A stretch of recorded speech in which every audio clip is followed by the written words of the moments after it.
बिस्मिल्लाहिर्रहमानिर्रहीम। अस्सलाम वालेकुम वरहमतुल्लाहि वबरकातुहू। अल्लाह ताला से दुआ करते हैं कि अल्लाह ताला आप सबको अपने हिफ्ज़ व अमान में रखे। हमारी जो ये सीरीज़ है, एक सीरत के हवाले से हमारी जो है वो डिस्कशन होती है, गुफ्तगू होती है। और पिछले एपिसोड में हमने आपको बताया था कि जो यहूद मदीना थे उनकी मुसलमानों के साथ जो है वो एक गद्दारी की वजह से और अल्लाह के नबी सल्लल्लाहु अलैहि वसल्लम के बारे में एक गलत हरकत की वजह से उन्हें मदीना से एक्सपेल कर दिया गया था, निकाल दिया गया था। और वो उनमें से बहुत सारे यहूदी जो है वो खैबर में जाके आबाद हुए थे और वहाँ जाके भी उन्होंने जो है वो अपनी खबासतों का, अपनी शरारतों का सिलसिला वैसे ही जारी व सारी रखा था। और जो है उन्होंने काम ये किया कि एक साजिश बुनी और उस साजिश में जो है वो दूसरे लोगों को भी मिलाने का फ़ैसला किया। उनके जो सरदार थे वो जाते हैं कुरैश मक्का के पास और उनसे जाके कहते हैं कि हम लोग यूँ करते हैं कि सब मिल के मुसलमानों पर हमला करते हैं और उनका जो है वो उनको सफ़ाई हस्ती से मिटा देते हैं।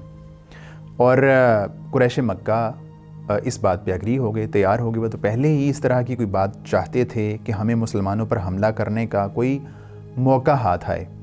और उसके बाद जो यहूदी थे कुरैश मक्का को अपने साथ मिलाने के बाद दीगर जो आसपास के कबाइल थे उनके पास गए और उनको भी जो है इस जंग के लिए तैयार किया। और उनमें से भी बहुत सारे कबाइल और लोग उनके साथ मिलने को तैयार हो गए। तो इस तरह एक जंग का दिन मुकर्रर हुआ, निकलने का दिन मुकर्रर हुआ। तो कुरैश मक्का और उनके जो साथ कबाइल थे, कनाना और तहामा वगैरह, वो भी साथ मिल के जब मक्का से निकले तो उनकी तादाद तकरीबन 4000 थी। और ये लश्कर जर्रार जब जो है वो अपने रास्ते में था तो मज़ीद कबाइल भी उनके साथ मिलते गए, आके मिले और ये पूरी तादाद तकरीबन जो है वो 10,000 हो गई।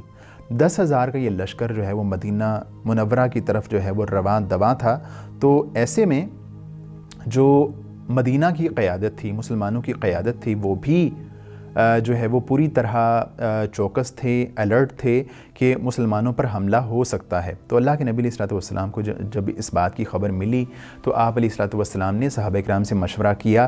तो मशवरों के दौरान जो है वो हज़रत सलमान फ़ारसी रज़ी अल्लाह अन्हु ने कहा कि अल्लाह के रसूल, फ़ारिस में यूँ होता था कि जब हम पे कोई दुश्मन हमला आवर होता तो हम उससे बचाव के लिए जो है वो खंदक खोदते थे। तो सहाबा किराम के मशवरे से अल्लाह के नबी सल्लल्लाहु अलैहि वसल्लम ने भी खंदक खोदने का फ़ैसला किया और तमाम सहाबा किराम इस काम में शरीक हुए। अल्लाह के नबी सल्लल्लाहु अलैहि वसल्लम ने हर एक के ज़िम्मे ये बात लगाई कि आपने जो है वो 40 हाथ जो है वो खंदक खोदनी है। और अल्लाह के नबी सल्लल्लाहु अलैहि वसल्लम ने इस सिलसिले में 10-10 आदमियों का एक ग्रुप बनाया और हर एक ग्रुप से कहा कि आपने जो है वो 40 हाथ जो है वो खंदक खोदनी है।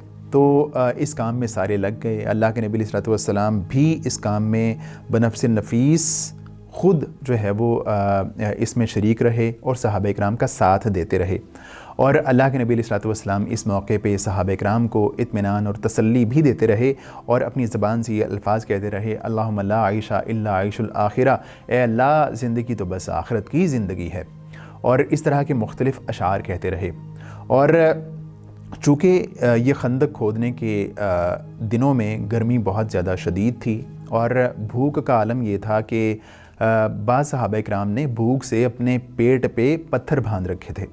और हज़रत अबू तलहा अंसारी रज़ी अल्लाह अन्हु कहते हैं कि मैं अल्लाह के नबी सल्लल्लाहु अलैहि वसल्लम के पास गया और उनको इस बात का जो है वो ज़िक्र किया कि सहाबा इकराम ने अपने पेट पे एक एक पत्थर बांध रखा है। तो अल्लाह के नबी सल्लल्लाहु अलैहि वसल्लम ने जब अपने पेट से कपड़ा हटाया तो आप सल्लल्लाहु अलैहि वसल्लम ने 2 पत्थर अपने पेट पे बांध रखे थे। तो चूँकि खाना बहुत कम था, खाने को सामान बहुत ही कम था, तो ऐसे में एक सहाबी रसूल हज़रत जाबिर बिन अब्दुल्लाह रज़ी अल्लाह अन्हु वो अपने घर गए और अपनी अहलिया से कहा कि अल्लाह के नबी सल्लल्लाहु अलैहि वसल्लम के लिए तुम जो है ना कुछ आटा गूंदो, मैं बकरी ज़िबा करता हूँ। उन्होंने बकरी ज़िबा की और अहलिया ने आटा गूंदा और अहलिया ने अपने हस्बैंड से कहा कि आप जाएं अल्लाह के नबी सल्लल्लाहु अलैहि वसल्लम के पास और उनसे कहिए बड़ी राजदारी के साथ कि आप और आपके साथ चंद रफ़ाक़ा तशरीफ़ लाइए और हमारे पास आके जो है वो खाना तनावुल कीजिए। तो वो गए, अल्लाह के नबी सल्लल्लाहु अलैहि वसल्लम को जो है वो दावत दी। तो अल्लाह के नबी सल्लल्लाहु अलैहि वसल्लम ने तमाम सहाबा किराम को, तमाम अहले खंदक को अपने साथ लिया और हज़रत जाबिर रज़ी अल्लाह अन्हु के घर पहुँच गए।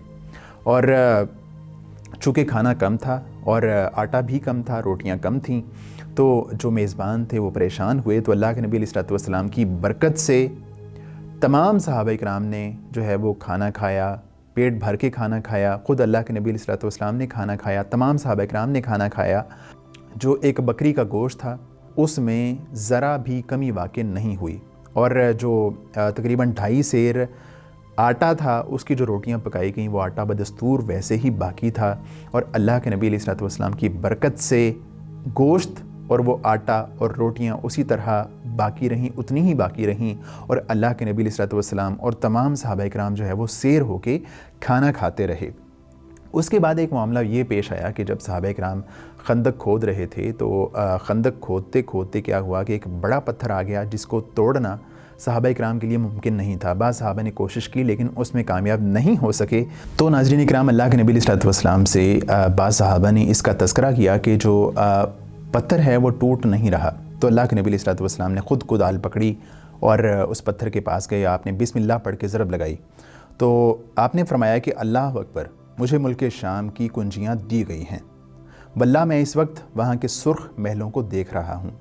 پھر آپ علیہ الصلوۃ والسلام نے دوسری ضرب لگائی اور آپ علیہ الصلوۃ والسلام نے ساتھ ہی فرمایا کہ اللہ اکبر، مجھے فارس دیا گیا ہے، اور واللہ میں اس وقت مدائن کا سفید محل دیکھ رہا ہوں۔ جب آپ علیہ الصلوۃ والسلام نے تیسری ضرب لگائی تو باقی ماندہ پتھر بھی ٹوٹ گیا، اور آپ علیہ الصلوۃ والسلام نے اپنی زبان سے ارشاد فرمایا کہ اللہ اکبر، مجھے یمن کی کنجیاں دے دی گئی ہیں، واللہ میں اس وقت اپنی اس جگہ سے صنعاء کے پھاٹک دیکھ رہا ہوں۔ تو اس طرح جو ہے مسلمان شب و روز اس خندق کو بنانے میں، اس راستے کو پاٹنے میں صبح و شام لگے رہے، صبح کو شروع ہوتے شام تک کام کرتے رہتے اور شام ڈھلے اپنے گھروں کو لوٹ جاتے۔ تو اس طرح کفار کے آنے سے پہلے پہلے یہ خندق بالکل تیار تھی۔ اللہ کے نبی علیہ الصلوۃ والسلام کو علم تھا کہ جو مدینہ ہے، مدینہ شہر ہے، اس کے 3 اطراف میں پہاڑ اور کھجور کے باغات ہیں، دشمن اگر حملہ کر سکتا ہے تو صرف ایک سائیڈ سے، جو خالی سائیڈ ہے شمال کی طرف سے، وہاں سے حملہ کر سکتا ہے۔ تو اللہ کے نبی علیہ الصلوۃ والسلام نے وہاں خندق کھدوائی اور اس راستے کو بند کر دیا۔ تو کفار کے پہنچنے سے پہلے، ان کے وہاں آنے سے پہلے یہ خندق تیار ہو چکی تھی اور مسلمان جنگ کے لیے پوری طرح تیار تھے۔